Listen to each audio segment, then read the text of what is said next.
कौसल्या सुप्रजा रामपूर्वा सन्ध्या प्रवर्तते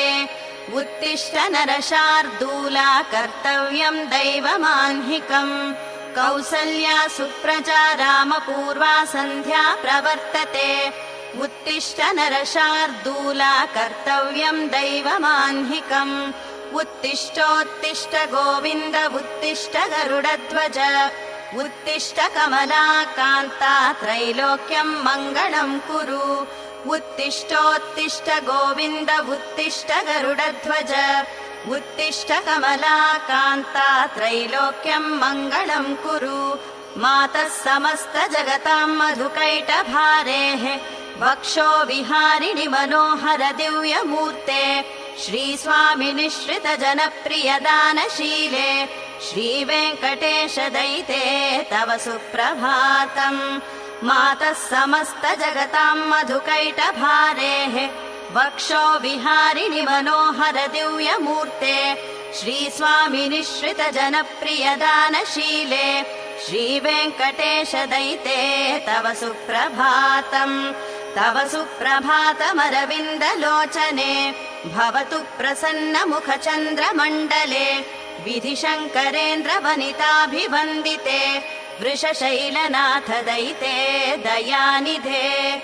अत्र्यादि सप्त ऋषयः समुपास्य सन्ध्याम् आकाश सिन्धु कमलानि मनोहराणि आदाय पादयुगमर्चयितुम् प्रपन्नाः शेषाद्रिशेखर विभो तव सुप्रभातम् पञ्चाननाब्ज भव षण्मुख वासवाद्याः त्रैविक्रमादिचरितम् विबुधास्तुवन्ति भाषापतिः पठति वासर शुद्धिमारात् शेषाद्रिशेखर विभो तव सुप्रभातम् ईषत् प्रफुल्ल सरसीरुहनारिकेळ पूगद्रुमादि सुमनोहर पालिकानाम् आवाति मन्दमनिलः सह दिव्य गन्धैः शेषाद्रिशेखर विभो तव सुप्रभातम् उन्मील्य नेत्रयुगमुत्तम पञ्जरस्थाः पात्रावशिष्ट कदली फलपायसानि भुक्त्वा सलीलमथ केळिशुकाः पठन्ति शेषाद्रिशेखर विभो तव सुप्रभातम् तन्त्री प्रकर्ष मधुरस्वनया विपञ्च्य गायत्यनन्तचरितं तव नारदोऽपि भाषा समग्रमसकृत्कर चारुरम्यम् शेषाद्रिशेखर विभो तव सुप्रभातम् भृङ्गावली च मकरन्दरसानुविद्ध झङ्कार गीत निनदैः सह सेवनाय निर्यात्युपान्त सरसी कमलोदरेभ्यः शेषाद्रिशेखर विभो तव सुप्रभातम् योषा गणेन वरदध्नि विमथ्यमाने घोषालयेषु दधिमन्थन तीव्र घोषाः रोषात् कलिं विदधते ककुभश्च कुम्भाः शेषाद्रिशेखर विभो तव सुप्रभातम् पद्मेश मित्र शतपत्र गताळिवर्गाः हर्तुं श्रियं कुवलयस्य निजाङ्गलक्ष्म्या भेरी निनादमिव बिभ्रति तीव्रनादम् शेषाद्रिशेखर विभो तव सुप्रभातम् श्रीमन्नभीष्ट वरदाखिल लोकबन्धो श्री श्रीनिवास जगदेक दयैक सिन्धो श्रीदेवतागृह भुजान्तर दिव्यमूर्ते श्रीवेङ्कटाचलपते तव सुप्रभातम् श्रीमन्नभीष्ट वरदाखिल लोकबन्धो श्री श्रीनिवास जगदेक दयैक सिन्धो श्रीदेवतागृह भुजान्तर दिव्यमूर्ते श्रीवेङ्कटाचलपते तव सुप्रभातम् श्रीस्वामि पुष्करिणिकाप्लव निर्मलाङ्गाः श्रेयोर्थिनो हर विरिञ्चि सनन्दनाद्याः द्वारे वसन्ति वरवेत्र हतोत्तमाङ्गाः श्रीवेङ्कटाचलपते तव सुप्रभातम् श्रीशेषशैल गरुडाचल वेङ्कटाद्रि नारायणाद्रि वृषभाद्रि वृषाद्रि मुख्याम् आख्यां त्वदीय वसतेरनिशं वदन्ति श्रीवेङ्कटाचलपते तव सुप्रभातम् सेवापरा शिव सुरेश कृशानुधर्म रक्षोऽम्बुनाथ पवमान धनाधिनाथाः बद्धाञ्जलि प्रविलसन्निज शीर्षदेशाः श्रीवेङ्कटाचलपते तव सुप्रभातम् धाटीषु ते विहगराज मृगादिराज नागादिराज गजराज हयादिराजाः स्वस्वाधिकारमहिमाधिकमर्थयन्ते श्रीवेङ्कटाचलपते तव सुप्रभातम् सूर्येन्दुभौम बुधवाक्पति काव्यसौरिः स्वर्भानुकेतु दिविषत्परिषत्प्रधानाः त्वद्दासदासचरमावधिदासदासाः श्रीवेङ्कटाचलपते तव सुप्रभातम् त्वत्पादधूलिभरितस्फुरितोत्तमाङ्गाः स्वर्गापवर्गनिरपेक्ष निजान्तरङ्गाः कल्पागमाकलनयाकुलतां लभन्ते श्रीवेङ्कटाचलपते तव सुप्रभातम् त्वद्गोपुराग्रशिखराणि निरीक्षमाणाः स्वर्गापवर्गपदवीं परमां श्रयन्तः मत्या मनुष्य भुवने मतिमाश्रयन्ते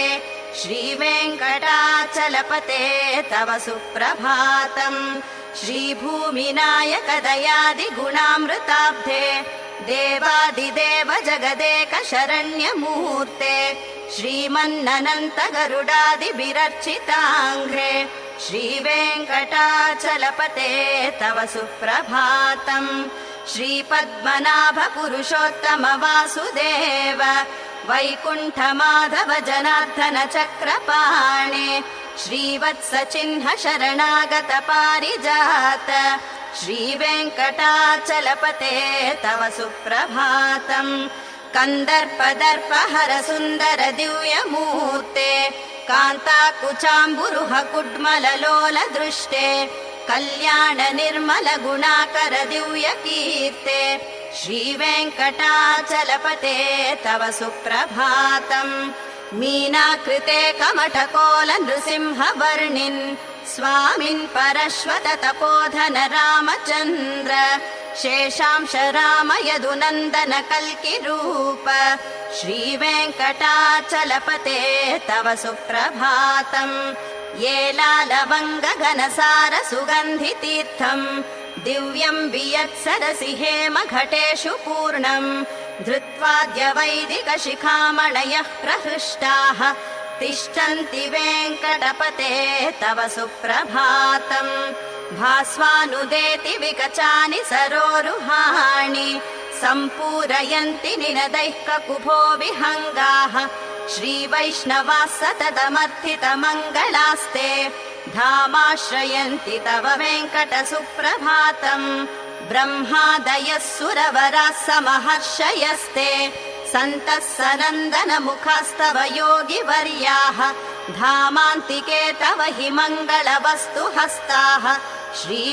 श्रीवेङ्कटाचलपते तव सुप्रभातम् लक्ष्मीनिवास निरवद्य गुणैक सिन्धो संसार सागर समुत्तरणैक सेतो वेदान्त वेद्य निज वैभव भक्त भोग्य श्रीवेङ्कटाचलपते तव सुप्रभातम् लक्ष्मीनिवास निरवद्य गुणैक सिन्धो संसार सागर समुत्तरणैक सेतो वेदान्त वेद्य निज वैभव भक्त भोग्य श्रीवेङ्कटाचलपते तव सुप्रभातम् इत्थम् वृषाचलपतेरिह सुप्रभातम् ये मानवाः प्रतिदिनम् पठितुम् प्रवृत्ताः तेषाम् प्रभात समये स्मृतिरङ्गभाजाम् प्रज्ञाम् परार्थ सुलभाम् परमाम् प्रसूते इत्थम् वृषाचलपतेरिह सुप्रभातम् ये मानवाः प्रतिदिनम् पठितुम् प्रवृत्ताः तेषाम् प्रभात समये स्मृतिरङ्गभाजाम् प्रज्ञाम् परार्थ सुलभाम् परमाम् प्रसूते कमलाकुच चूचुक कुङ्कुमतो नियतारुणितातुलनीलतनो कमलायतलोचन लोकपते विजयी भव वेङ्कटशैलपते कमलाकुचूचुक कुङ्कुमतो नियतारुणितातुलनीलतनो कमलायतलोचन लोकपते विजयी भव वेङ्कटशैलपते सचतुर्मुख षण्मुख पञ्चमुख प्रमुखाखिल दैवतमौलिमणे शरणागत वत्सल शौर्यनिधे परिपालय मां वृषशैलपते अतिवेलतया तव दुर्विषहैरनुवेलकृतैरपराधशतैः भरितं त्वरितं वृषशैलपते परया कृपया परिपाहि हरे अधिवेङ्कटशैलमुदारमते जनताभिमताधिकदानरतात् परदेवतया गदितान्निगमै कमलादयितान्न परं कलये कलवेणुरवावशगोपवधूशतकोटिवृतात् स्मरकोटिसमात् प्रतिवल्लविकाभिमतात् सुखदात् वसुदेवसुतान्न परं कलये अभिराम गुणाकर दाशरथे जगदेकदनुद्धर धीरमते रघुनायक राम रमेश विभो वरदो भवदेव दया जलधे अवनीतनया कमनीयकरं रजनीकर चारुमुखाम्बुरुहम् रजनीचर राजतमो मिहिरं महनीयमहं रघुराममये सुमुखं सुहृदं सुलभं सुखदं स्वनुजं च सुखाय ममोघशरम् अपहाय रघुद्वहमन्यमहं न कथञ्चन कञ्चन जातु भजे विना वेङ्कटेशं ननाथो ननाथः सदा वेङ्कटेशं स्मरामि स्मरामि हरे वेङ्कटेश प्रसीद प्रसीद प्रियं वेङ्कटेश प्रयच्छ प्रयच्छ विना वेङ्कटेशं ननाथो ननाथः सदा वेङ्कटेशं स्मरामि स्मरामि हरे वेङ्कटेश प्रसीद प्रसीद प्रियं वेङ्कटेश प्रयच्छ प्रयच्छ अहं दूरतस्ते पदाम्बोजयुग्म प्रणामे च यागत्य सेवां करोमि सकृत्सेवया नित्यसेवाफलं त्वं प्रयच्छ प्रयच्छ प्रभो वेङ्कटेश अज्ञानिना दोषानशेषान् विहितान् हरे क्षमस्वत्वं शेषशैलशिखामणे अज्ञानिना दोषानशेषान् विहितान् हरे क्षमस्वत्वं शेषशैलशिखामणे ईशानां जगतोऽस्य वेङ्कटपते विष्णो परां प्रेयसीं तद्वक्षस्थलनित्यवासरसिकां तत्क्षान्तिसंवर्धिनीं पद्मालङ्कृतपाणिपल्लवयुगां पद्मासनस्थां श्रियं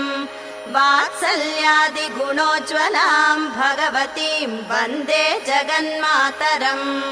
ईशानां जगतोऽस्य वेङ्कटपतेर्विष्णो परां प्रेयसीं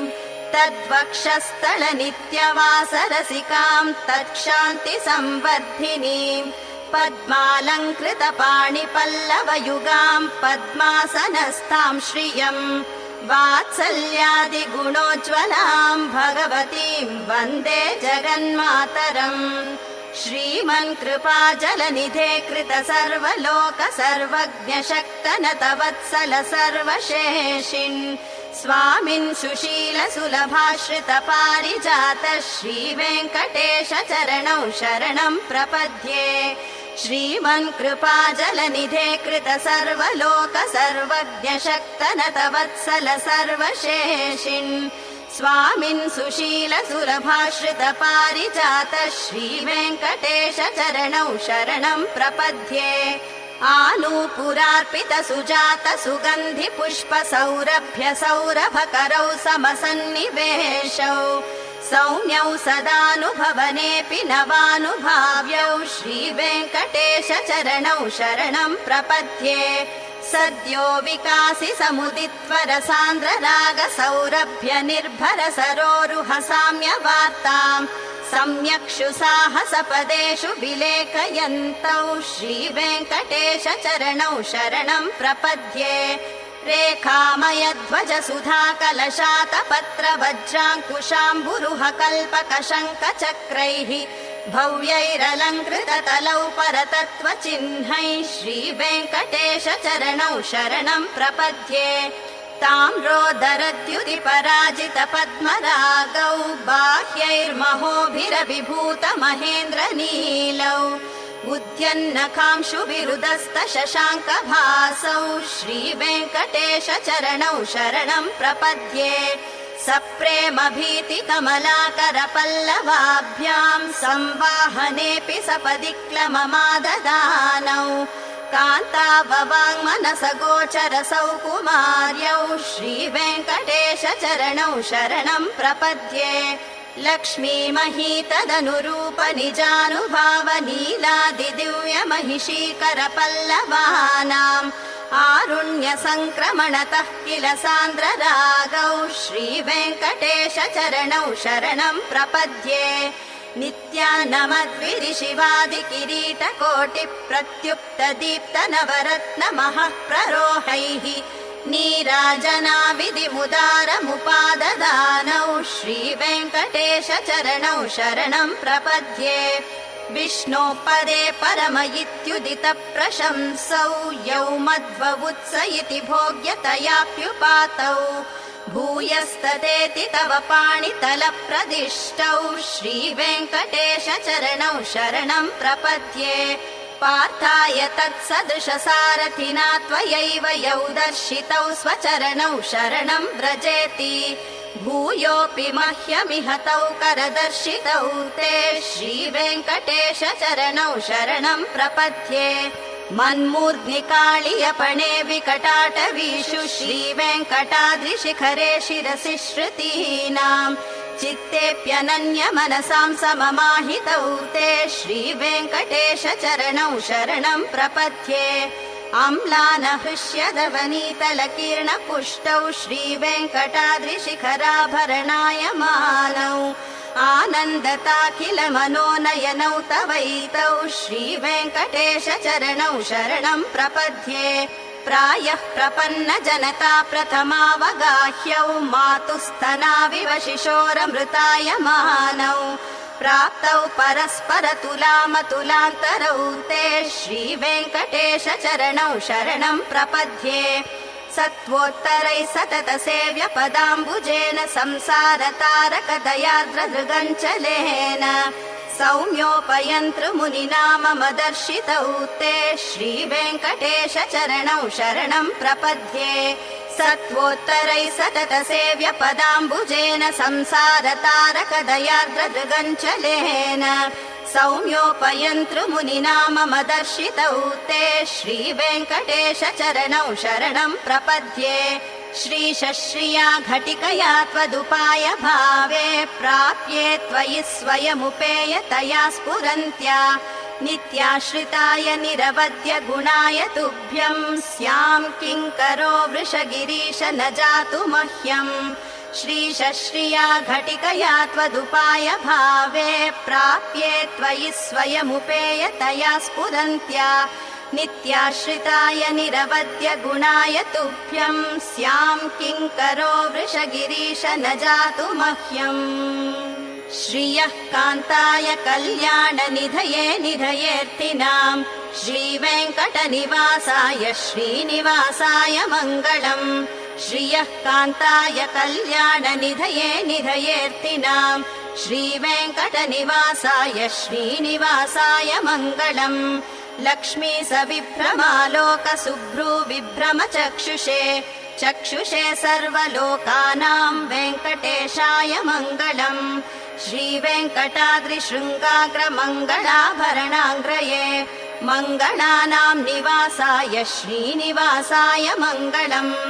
सर्वावयव सौन्दर्य सम्पदा सर्वचेतसां सदा सम्मोहनायास्तु वेङ्कटेशाय मङ्गलम्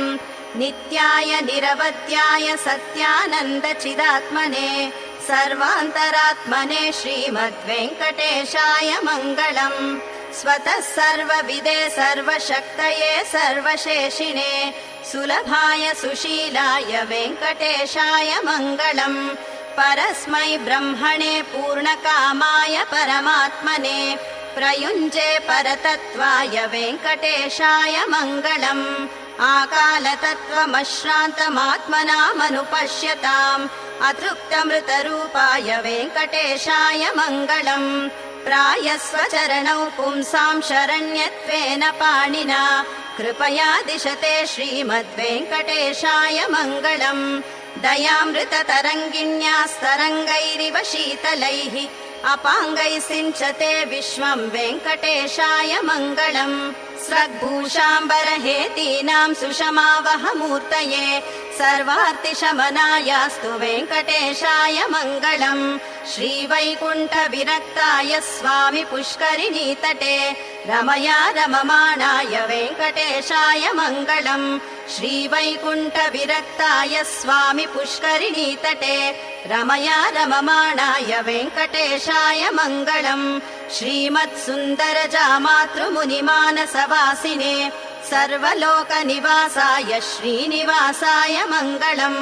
मङ्गलाशासनपरैर्मदाचार्य पुरोगमैः सर्वैश्च पूर्वैराचार्यैः सत्कृतायास्तु मङ्गलम्।